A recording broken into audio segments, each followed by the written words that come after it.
Logical ডিসক্রিপেন্সির নামে 1,36,00,000 লোককে জোর জবরদস্তি নোটিশ পাঠিয়ে ডাকা হচ্ছে। আরে বিজেপির যদি শত্রুতা থাকে আপনি নোটিশ পাঠিয়ে আমাকে ডাকবেন, আপনি নোটিশ পাঠিয়ে তৃণমূলের কর্মীদের ডাকবেন, আপনি নোটিশ পাঠিয়ে তৃণমূলের নেতাদের ডাকবেন। আপনি সাধারণ মানুষকে নোটিশ পাঠাচ্ছেন কোন সাহসে? যারা বাংলা না জিততে পেরে বাংলার মানুষের বিরুদ্ধে যুদ্ধ ঘোষণা করেছে তাদেরকে আমরা জবাব দেব না? যারা আমাদের কৃষ্টি সংস্কৃতিকে অপমান করেছে তাদেরকে আমরা শিক্ষা দেব না? 2016 সালে নোটবন্দির নাম করে লাইনে দাঁড় করিয়েছিল, মনে আছে না ভুলে গেছেন?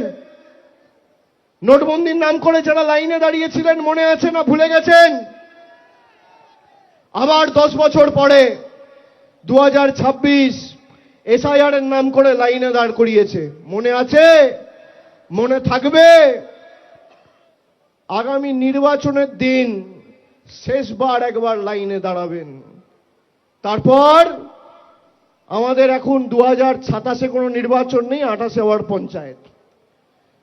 আগামী 26, 27, 28 একবার লাইনে দাঁড়াবেন, দাঁড়িয়ে ইভিএম এর বোতামটা এমন ভাবে টিপবেন যারা আপনাকে নোটিশ পাঠিয়ে আনম্যাপ করেছে তাদেরকে বাংলার ম্যাপ থেকে চিরতরে বিদায় দিতে হবে। আমরা গত পরশুদিন ইলেকশন কমিশনের অফিসে গেছি দিল্লিতে।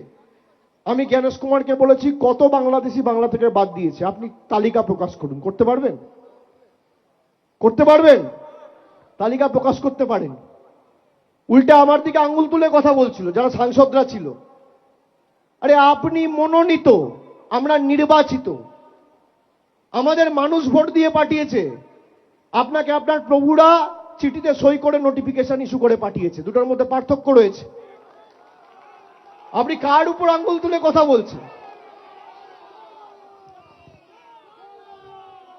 ওরা ভেবেছে তৃণমূলের লোকেরা আসবে, একটু জোর জবরদস্তি চোখ দেখিয়ে কথা বললেই এরা ব্যাকফুটে চলে যাবে। বাঙালি কি বুঝিয়ে দিয়ে এসছে? তোমার রাজনৈতিক বাবাকে গিয়ে বলবে বাংলার মানুষ মরবে আর তোমার কাছে আমি গোলাপ ফুল নিয়ে যাব? হ্যাঁ, তৈরি থাকো, তৈরি থাকো। আজ অভিষেক ব্যানার্জি গেছে, পরে মমতা ব্যানার্জি যাবে, তখন কে বাঁচাবে? পালানোর পথ খুঁজে পাবে না, পালানোর পথ খুঁজে পাবে না। বাংলার বাংলাদেশি থাকে, বাংলায় বাংলাদেশি থাকে।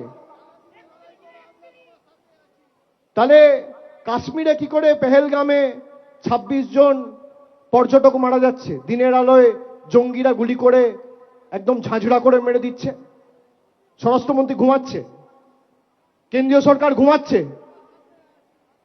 শুনুন, আমি আপনাদের বলছি 2026-এর নির্বাচন এদেরকে শুধু পরাজিত করার নির্বাচন নয়, এদেরকে শিক্ষা দেওয়ার নির্বাচন।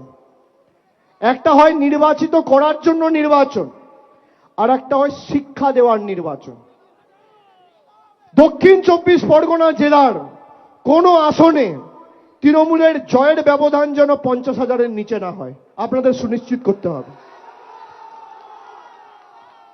সে ডায়মন্ড হারবার হোক, মথুরাপুর হোক, জয়নগর হোক আর যাদবপুর হোক, বারুইপুর হোক বা সোনারপুর হোক, কুলতলি হোক বা সাগর হোক, রায়দিঘি হোক বা পাথর প্রতিমা হোক, সর্বত্র জোড়া ফুলকে এমন ভাবে শক্তিশালী করতে হবে যে যা আঘাত তোমরা দিয়েছ পাপের ঘোড়া পূর্ণ, আগামী দিন বাংলায় বিজেপি শূন্য, এটা সুনিশ্চিত করতে হবে।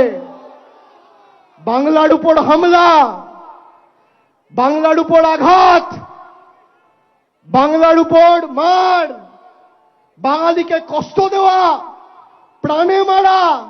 আরে আমরা ঘাস ফুলের দল, কাটবে যত, বাড়বো তত, ফুটবে তত ফুল, রক্ত দিয়ে লিখে যাব আমরা তৃণমূল।